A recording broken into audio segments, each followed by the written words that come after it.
Good afternoon and good morning, everybody. My name is Erin McDonald, Marketing Manager here at UBM Fashion. I'd like to welcome you to today's Women's Spring-Summer 2019 Trend webinar presented by Fashion Snoops.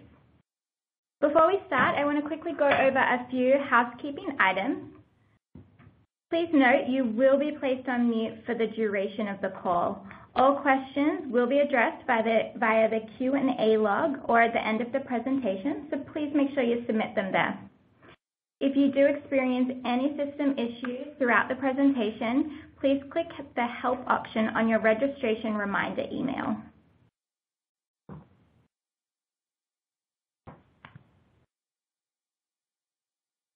Before we get into the presentation, I wanted to quickly talk about two of our upcoming markets. This Sunday, we are launching the first ever dual-gender marketplace, New York Women's and Men's July. This marketplace includes two marquee men's shows, Project and Market, as well as three unique women's shows. Introducing to the first time to New York, Project Women's. We also have Fame and Accessories, the show. And then in August, the fashion world gathers in Las Vegas for Magic. This marketplace is the most comprehensive fashion marketplace in the U.S. and showcases women's, men's, children's, apparel, footwear, accessories, and sourcing resources from around the world. Now I'd like to get started where I'm going to introduce our speaker for today, Melissa Moylan, VP and Creative for Women's Wear at Fashion Snoops. We are lucky to have Melissa here today with us as she is recognized as an authority in trend forecasting and leads Fashion Snoops' women's wear team to provide analysis across runway, trade shows, and retail. Now I'd like to get started and turn it over to Melissa. Hello everyone, thanks so much for joining us today as we present the Women's Trend Directions for Spring-Summer 19. I'll be walking you through the presentation today, which will feature a couple of the most important cultural trends that influence our industry. I'll then be taking you through 4 women's narratives, which feature key takeaways that you should be seeing at the upcoming shows, mood boards, color palettes, items which include apparel, footwear, and bags, as well as brand alignment pages, which give you a little bit of a preview of the brands that tap into these specific trends at the shows. So first up are our macro trends, and these are cultural trends. They're things that we believe they're not specifically set to a season, but they're things that are happening in the world around us that we really believe will affect and do affect our market.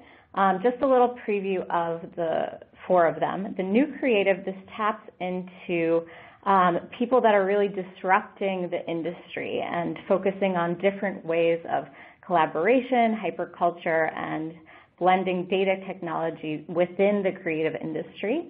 That one resonates particularly with the summit narrative, which you see the little preview at the bottom. The second one is new local. This is about products and places that really embrace local charm, and that becomes more relevant to us. We're looking more into smaller regional areas, more craftsmanship, more artisan-focused product, and looking at that for inspiration. That one connects to our narrative called The Valley. The third one is emotional capacity, and this one's great, I think, because it taps into this sensory design that we're really feeling strongly about, a lot of emotional impact that actually connects us back to product. That one feeds into our Santa Fe narrative. And then finally, we have identity. We're living in this age of liquid identity. We're looking into redefining ourselves with a strong need for individuality. And that one's featured in our trend narrative called Bodhi.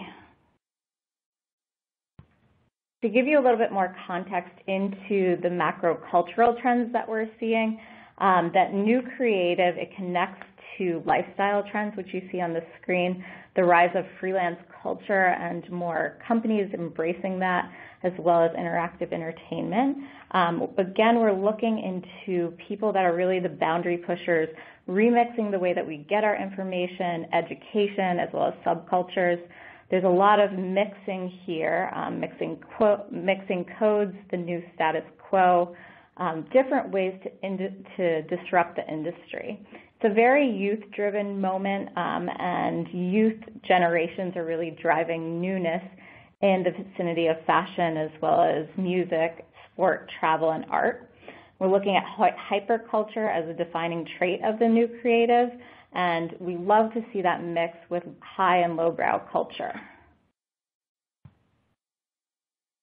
The next one, new local, this I think really speaks to the urbanization growth that the world is feeling. It's no longer major large hubs like New York or London that we're looking into. We're looking into kind of second wave cities like Nashville, Austin, Montreal, and Berlin.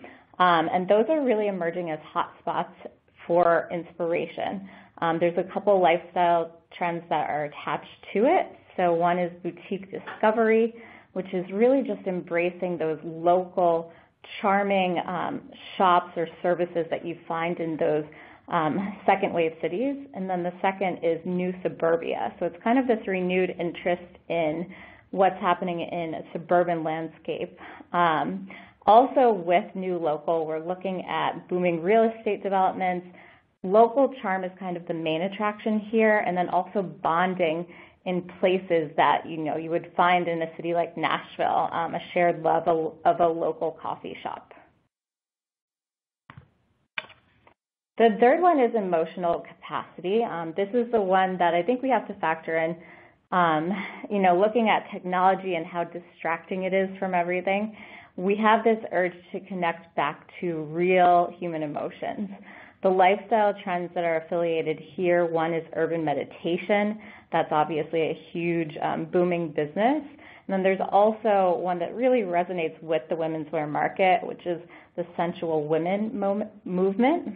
You definitely will see that throughout our forecast called Santa Fe.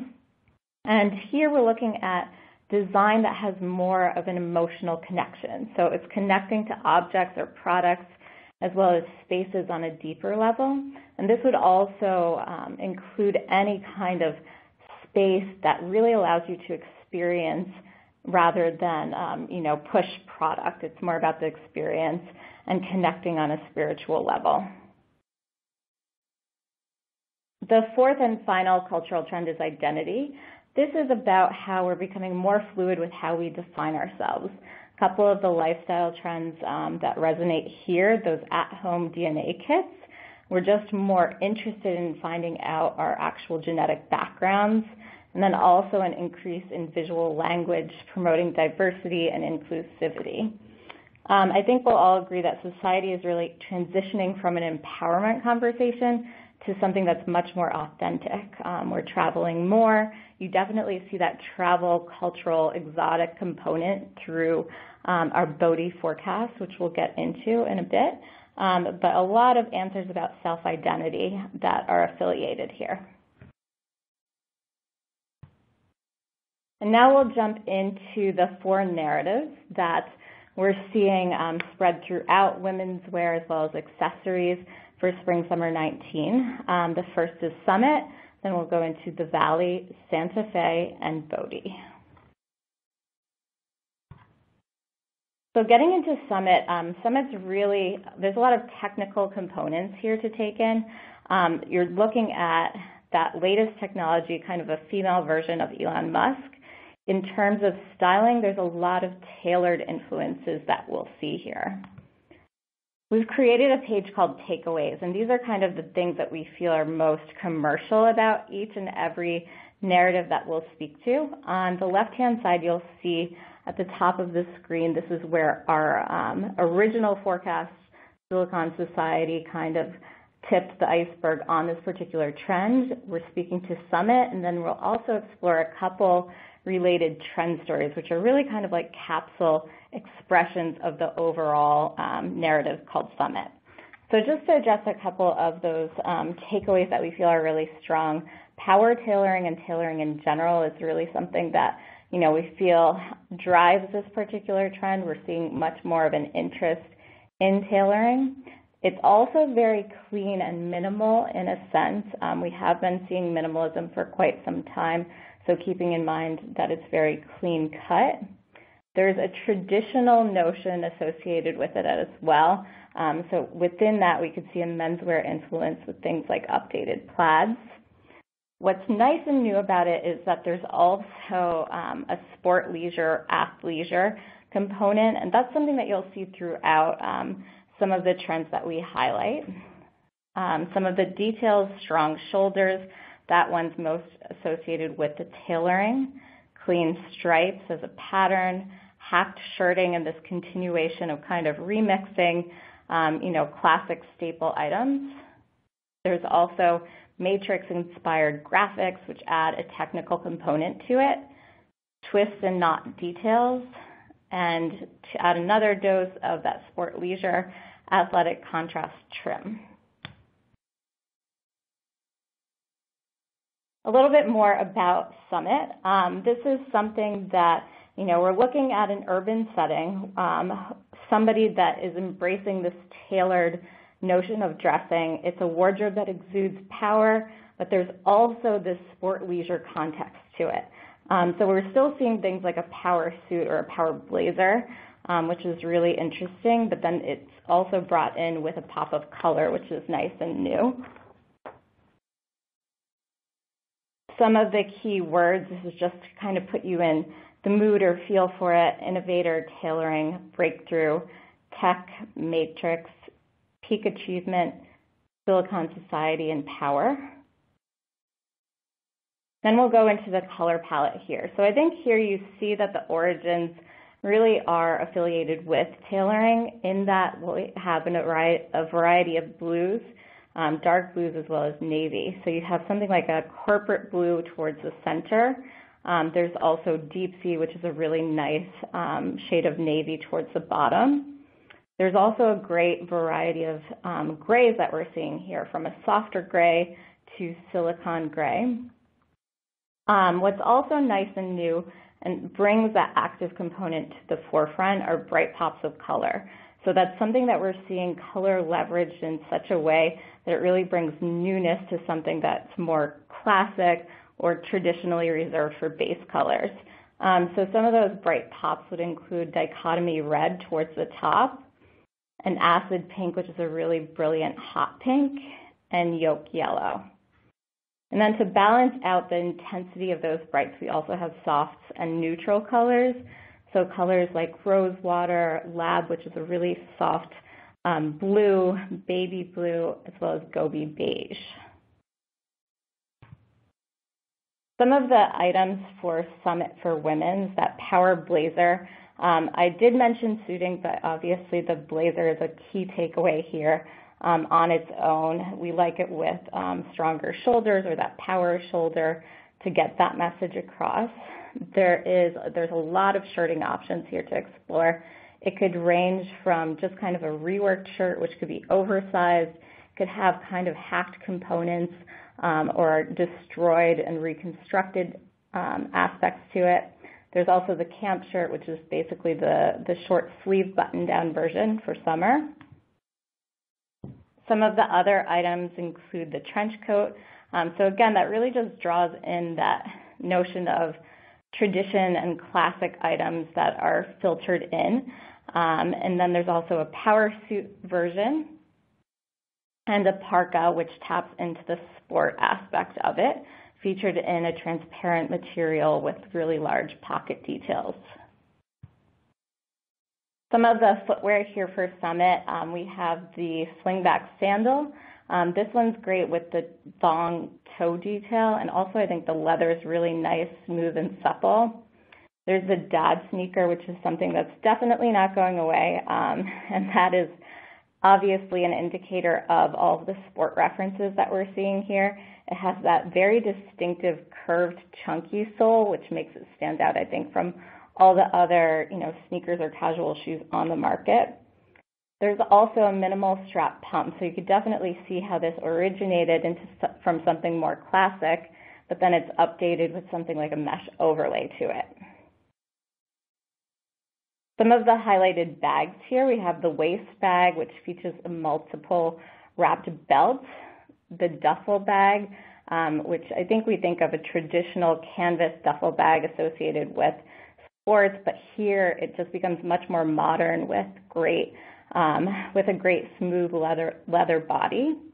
There's a portfolio clutch, which is very sophisticated, but it features an oversized silhouette and a minimal accordion detail.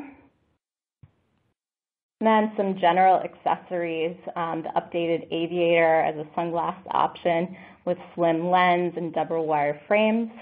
The PVC belt, which I think is a nice kind of tech add to the tailoring. It's a nice contrast there.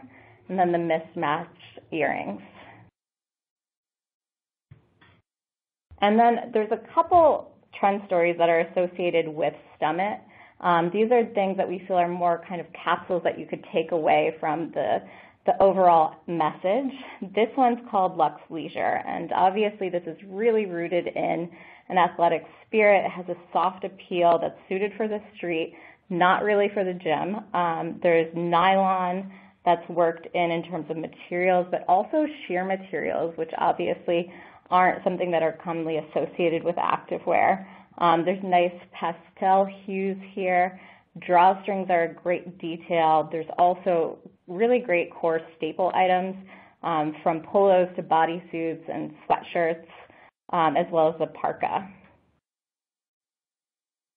And then another trend story to pull out of Summit, this one's called National Anthem. And I think this is great because we are definitely seeing that tailored influence here, as well as sport. There's a lot more of the primary bright colors happening, shirting stripes, which veer more along the lines of tradition, but then some interesting color blocking that makes it feel a little bit sporty, a lot of knotted and tied techniques when it comes to styling. And then in terms of items here, this is a great place to work in any track pants, as well as polos, reworked shirts, and blazers.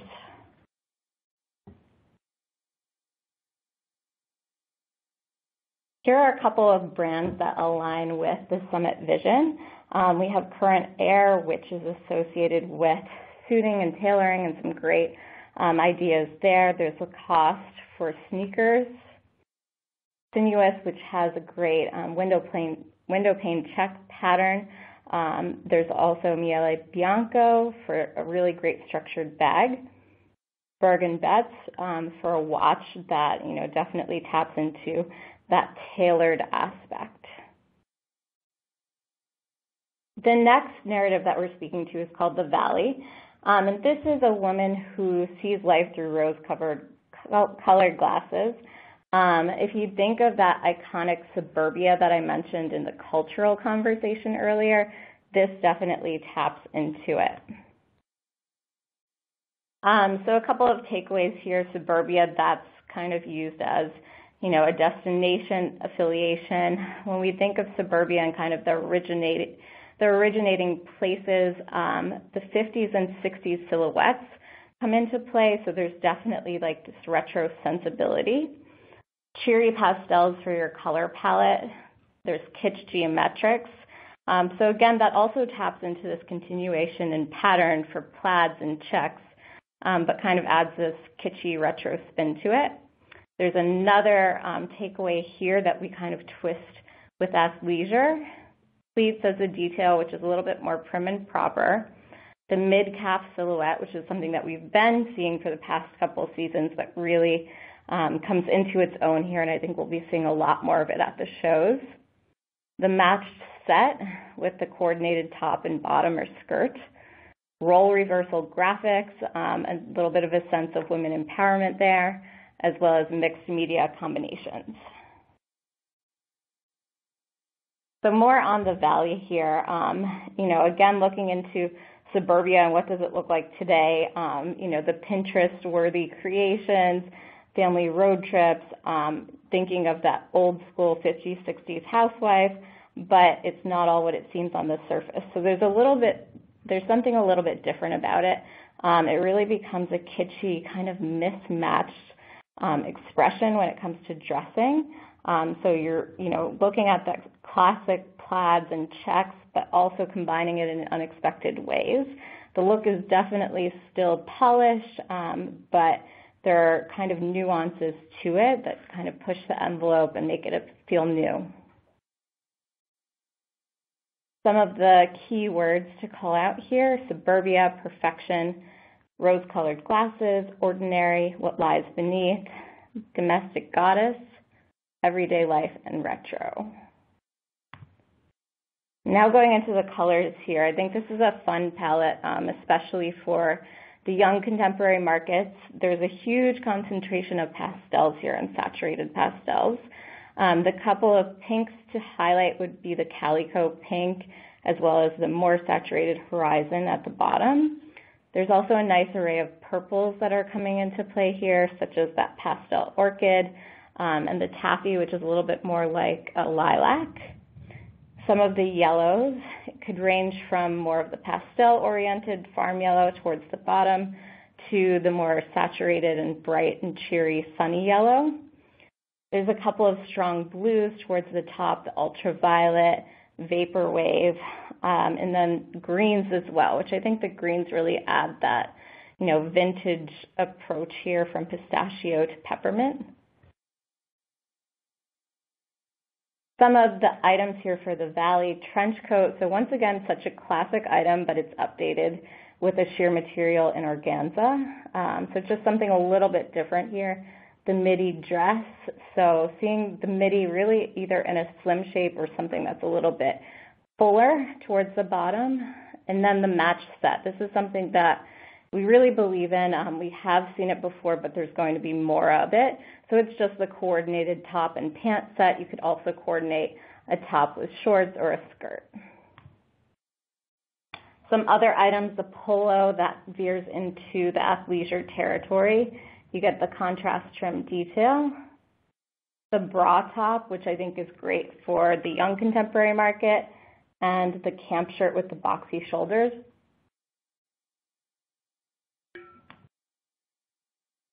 Some more of the items, the A-line skirt, just an easy, fun one. You could also incorporate wrapped styling to this. The pencil skirt, there's definitely this focus of the pencil coming back, and I think it's kind of an alternative to the mid-calf shape that's been around and isn't necessarily the easiest to wear, but the pencil kind of brings it closer to the body. Could be featured a little bit above the knee or a little bit below. And then Bermuda shorts. Some of the footwear associated with the Valley include the flat mule. Here it's featured with a lucite heel. So I think that just adds a little bit of an artificial aspect to it, and it just kind of makes it cheeky for this particular trend. The slide sandal, which again, super classic item, but then updating it with something, an embellishment. Here we have the gumdrop studs just to make it nice and fun. And then the sling back, which, again, it's a pretty easy style, but then adding in the addition of that contrast bridge in the back, a little bit of a ruffle detail and cutouts to it. Some of the bags here, the top-handled bag featuring mixed materials and color block illusion. The embellished tote, which gets into beading with all-over patterns. And the canteen bag, which I think is great as a mini silhouette for a bag. General accessories here, I think the cat eyes definitely identify with that whole notion of retro with that exaggerated slim silhouette to it. That's really popular. There's also the scrunchie, which is making a major comeback, multi-wraps and monochromatic styling with the rest of the outfit. And then there is a mod belt. And I think this is a great example of how you could kind of make this color block illusion with accessories. A couple of the trend stories or capsules for the Valley. The first one is called Country Club, and this one is kind of like a very candy-coated take on suburban athleisure, if you will. There's a lot of sporty separates here that we're highlighting. So again, you could feature the polo, a baby tee is great for the younger markets, track jackets as well as track pants. A great place to play around with color blocking that gets that athletic aspect across, as well as banded patterns. Next is Catalina. This one I think is a great, easy commercial thing that we'll definitely see at the shows. It's really a summertime favorite, if you could imagine like a weekend escape. There's cabana stripes, banded patterns. This is a great place to incorporate one of those bra tops as well as a wrapped skirt. Off the shoulder details are great here. Cut out and knotted details are another great update. A couple of the brand alignment pages for the Valley. Pia Rossini with really great, I think, vivid and kind of kitschy prints. There's a great print also associated with Mally and Lily on handbags that has kind of a tropical sensation about it. Werner Calcados for footwear, again, taking a really great, staple shape of a sandal, but then adding embellishment to it for a little bit of an unexpected look. Black tape, which is that magic for really nice, more on the prim side of the Valley, so something that's prim and proper and has that notions of mid-calf silhouettes. And then Wegal for footwear. That's just a little bit different from what we're used to seeing and some nice detailing there. Now we'll move into the third narrative, which is called Santa Fe. Here we're looking at the desert landscape for inspiration, and we're connecting on a deeper level. There's also a sense of nomadic refuge kind of here, and it's very soulful.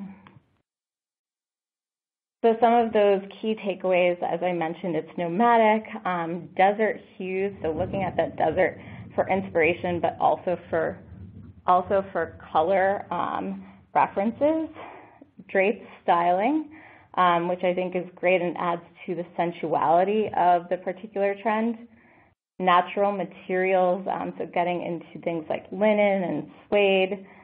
Sensual details, flowing dresses and skirts. There's also this element of hand craftsmanship, so embroidery would definitely embrace that. Thinking of Georgia O'Keeffe-inspired macro florals, dye effects, and fringe. Going into some more references for Santa Fe, we're looking at the history of the Pueblos that kind of inspired things from pattern to material. Those desert colors are so relevant here. Nomadic silhouettes and kind of sensual draped details. There's also this sense of balance amongst nature. Some of those keywords again: refuge, indigenous, Pueblo villages, desert, and nomadic journey. And into the palette, this one's so beautiful. You definitely see that desert aesthetic come through with a lot of warm brights. So colors like gold poppy as a nice new yellow that really has a desert feel to it. There's also a nice carrot orange. In terms of red, which I think we see recurring throughout the stories, there's a couple different options. It could be really earthy from a mesa red to papaya, but then we also have that bright red hibiscus in there as well. There's also some great neutrals, which really speak to, I think, the earth influence here. So colors like adobe, manila, volcanic soil to get the brown factor in there. And then towards the top of the palette, just some colors that are really reflective of a great sunset or a sky. So morning glory blue, swimming pool, which is like a nice turquoise or mystical purple. So some of the must-haves for Santa Fe for women's apparel, the set. So once again, looking at that coordinated set, here it really just embraces a great matching pattern on top and bottom. There's the slip dress. This is kind of what we mean by more of a sensual style. You see the draping coordinated in there. The asymmetric dress, this is another great example for the dress market, adding kind of those asymmetric lines and the wrap technique. The shirt dress. So here again, we're looking at that midi hemline. It doesn't have to necessarily be a midi, but this particular one features that. There's also an all-over feather embellishment. Could be good to play with that or any form of embroidery. The twisted top, which kind of takes the same lines as the slip dress that we looked at. It has a great draped effect to it. And then something that's a little bit more classic, the shell top, but it embraces print. There's the maxi skirt. This one, I think we are seeing the trend towards more maxi silhouettes, and we'll see that moving forward even into fall next season. But here we're looking at the maxi skirt with a great ombre dye technique and sheer materials, and I think that's really nice and forward, and really taps into this particular desert-minded trend. There's the peg pant, which has been around. I think it'll definitely continue. Consider prints here. I think that really moves it forward. There's the Bermuda short once again, and this one, featuring kind of like a brush material or a suede with a dye effect. Some of the footwear for Santa Fe, the slip-on. Here I think what's great is that it really pays attention to that kind of artisan detail with the whip stitching. There's also the ankle wrap sandal, and here the contrast of your regular sandal with the printed scarf detail, that really brings it forward. There's a platform, which is a great item just to play around with material once again. So something like a suede sole that adds just a little bit of contrast from the rest of the shoe. Some of the bags here, the top handle bag, it's featured in ombre python. I think that adds that southwestern spirit, so you definitely feel that sprinkled in within the Santa Fe trend. There's the woven tote, which features a woven leather as well as that fringe trim. A bucket bag. I think the hardware is nice here with the tortoise ring handle. Some additional general accessories, the mod frames. These, I think, tap into that desert palette with the rose-tinted lenses. There's the visor, which is featured with set to raffia, and I think that speaks to that artisan craft as well. The headscarf, which is tied in the back. I think it's really a nice minimal detail, and it kind of adds a zen approach when you pair it along with those more sensual draped silhouettes. A couple of the additional trend stories that tap into Santa Fe. This one's called Saloon, and I think we'll see a lot of this in the junior young contemporary areas. This really brings to mind the Old West. You definitely see sweet desert romance styles here, a lot of blush tones, patchwork patterns, and prairie blossoms. So to factor that in, in addition to the more sensual Santa Fe that we saw for women. In terms of the items here, we really like the puff sleeve blouse, a slip dress, or a maxi skirt. And then for Pueblo, I think this one's great, especially for, resort vacation time in the summer. There's a lot of great caftan maxi shapes, dye effects, and patchwork patterns. Some of the brand alignment, Honey Punch, which has great stripes, great example of footwear here with a natural material. Belts that really tap into that Western aspect, and a dress from Vocal. Bodhi is the final narrative that we'll speak to. Bodhi actually means the understanding possessed by Buddha regarding the true nature of things.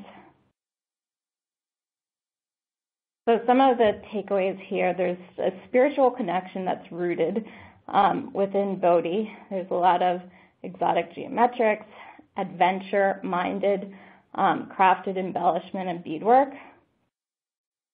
There's also jacquard, parkas, bohemian roots, mystical graphics, wrapped and draped effects, and knots. Some more about Bodhi. I think this one is also rooted with spiritual awakening, travel, and as well as discovery.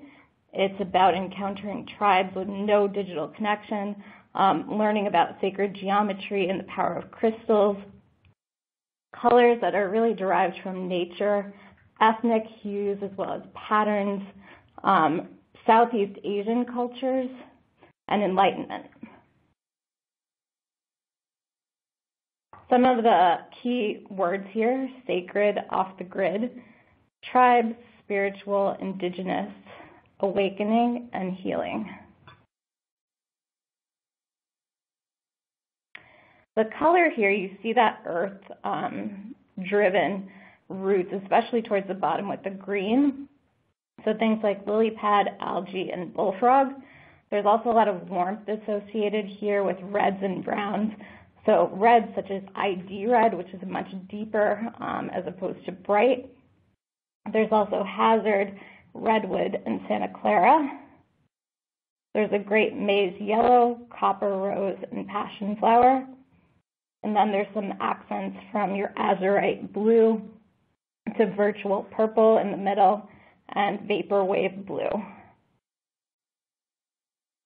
Some of the items here that we love for women's: the twisted top.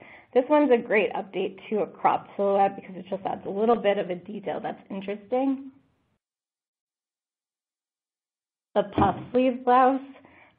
Here, this is a great update to prairie styles. It's very voluminous and flowy. There's a camp shirt, which is oversized. It features cuff sleeves, an open button-down detail.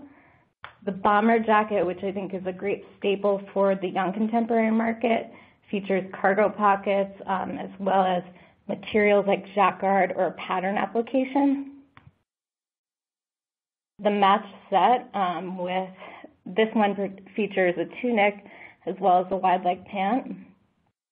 Wrapped dress, which is great, I think, to set it against a graphic pattern. It really makes it stand out. There's a parka with flat pockets and twill materials, so it has a utility feel to it.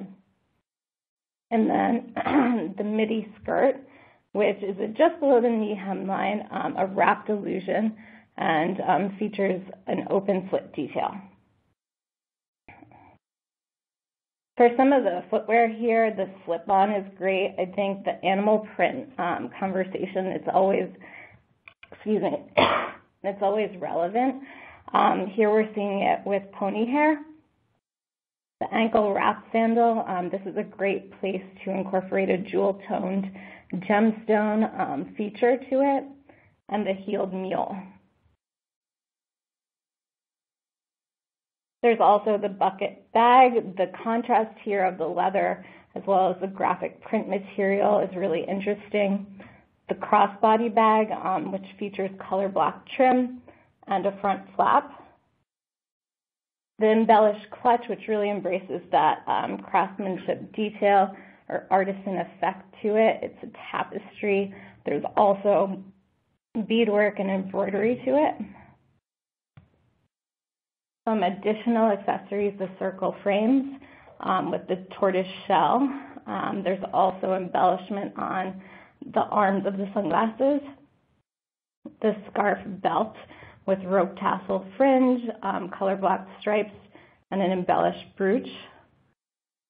And chandelier earrings with really, really long kind of hanging bauble styles.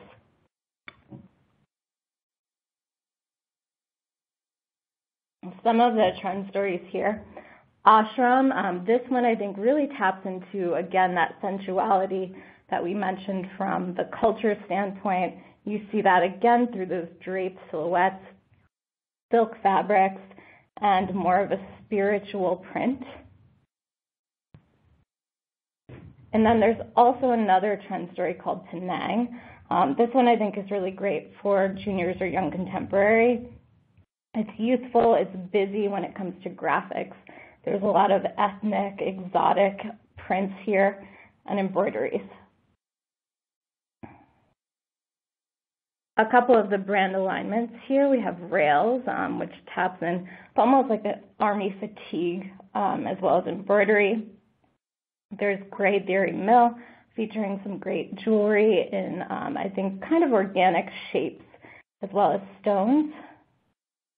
And then we have, for footwear, Irregular Choice, which also embraces patterns and some great craft details. That concludes the trend portion of the presentation. I think now we'll switch over to some Q&As.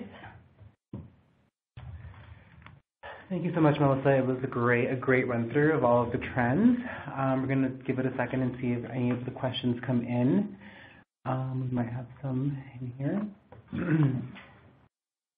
Okay, so our first question, do you have any insight to women's denim trends for spring-summer 2019? For example, styles, washes, or embellishments?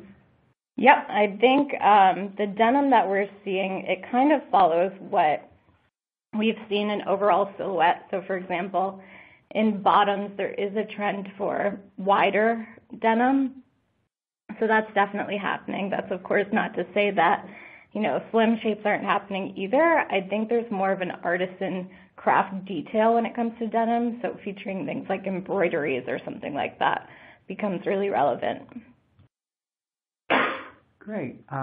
Next question. What are some of the major necklace silhouettes that you are seeing trending? Necklaces, I'm actually over women's apparel, so I don't want to speak for accessories that much. There still is definitely a range of everything, so it could be longer or shorter. I think we are seeing a lot more kind of embracing both the short and long at the same time. Awesome. So next question, where do you see exotic materials and fabrics for spring-summer 19 going? For example, snake, crocodile, etc. So I think the last narrative that I spoke to, which was Bodhi, that's definitely where you should filter that into because I think it's most global. There's a lot of, in addition to the natural like suedes, which have a different feel to it, I think Bodhi speaks to something that's much more exotic. And that's where you could definitely incorporate something like a python. Excellent. Where do you see evening wear fitting into these trends? Are they playing together or are they staying in their own lane? Evening wear, I think, adapts a lot of the detail trends that we're seeing across some of these. So, for example, this goes for spring, summer, and even as we're going into fall, I think that embellishment is such a key conversation when it comes to evening. And it's really about, the sequin dress, and that kind of embraces something, in terms of silhouette for evening. I think it really runs the gamut. There's everything from midi to maxi to ball gown. But I think in evening wear overall, we are definitely seeing the details that kind of define the dresses. Something else to look into for spring, summer would be embellishment in the form of embroidery, which I think is really nice. Beautiful. What do you think, according to your experience, would be the color for spring-summer 2019? It's hard. We always get that question. And it's always a hard one for us to answer because it really, you're the best when it comes to your market. But I think that we're seeing a continuance of reds happening, and we've seen that throughout all of the palettes, that there's some red to embrace. I think usually for spring, summer, it tends to be the brighter, we called it a hibiscus color. There's also a deeper, kind of like an ID, that's the name that we used for it, which is a deeper, almost like a blood red. I think that's definitely happening. A couple others that I just wanted to feature because I think they're such key colors for this season. The really hot pink that we featured as well. Really just, we're looking at color in a different aspect, I think, that's kind of driving items in some aspects more so than the actual trend that it's associated with. Interesting. Another question that just came in relating to color is if blue and brown are replacing black. Do you see that happening? I think for spring, summer, of course, black is never going anywhere. Mm-hmm. But at the same time, I think there's a little bit less of it. Once we get into fall, winter, we'll be back on the black front. There are a lot of really beautiful blues, and I think, at the beginning when I was discussing tailoring and the influence of that brought in a lot of kind of like tailoring suit blues, like navies that are really great for the season. Awesome. And what about basics? How do you see those trending for spring/summer 2019? It depends on exactly what basics, I think. However, in terms of, classic items, I think that overall there's more of an influence of classic items, and the question is how do we update them for the season? So I think, if you're looking at something like a shirt, that's still such a big conversation that stems from the whole tailoring conversation. And it's how do we make the shirt new? Do we kind of make it deconstructed? Mm-hmm. Do we make it oversized? We're also seeing that on a more kind of casual level with T-shirts too. So it could be like the baby tee that's kind of more fitted. The polo, that's something that I think is also on the forefront. We're seeing it because of active. And then, how do we update that? Maybe it's a contrast trim that we add. Maybe it's a quarter zip. For example. Definitely coming down to the details. Yes. Another question, which of the trends do you see most prominent in the juniors and young contemporary market? I think we've had so many questions that are similar to that, and that's kind of why we tried to bucket, 4 of the main narratives that could really filter anywhere. I would think out of what we discussed today, the Valley, the kind of retro one with a dose of the athleisure, that's super relevant for the junior market. Also then going into, if you remember, the Santa Fe conversation, which was more spiritual, but taking that into a prairie western direction, I think that's really key for juniors. And then the final one, the Bodhi, which is the exotic ethnic one, I think it's so strong for Prince, and we'll definitely see that for juniors. Awesome. Another question, are plus size styles falling within these trends as well? Absolutely. There's no, I don't think we serve a lot of plus size clients, and there's not a difference between what we project for women's and plus sizes. I don't think it's necessary to have something that's separate. I think everything definitely applies. Great. Another question. The growing exploration into innovative textiles has been interesting and would seem to fit well in Summit. Are you seeing any markets start to pay attention to these features, like fabrics that are sweat wicking but will work for work-related apparel?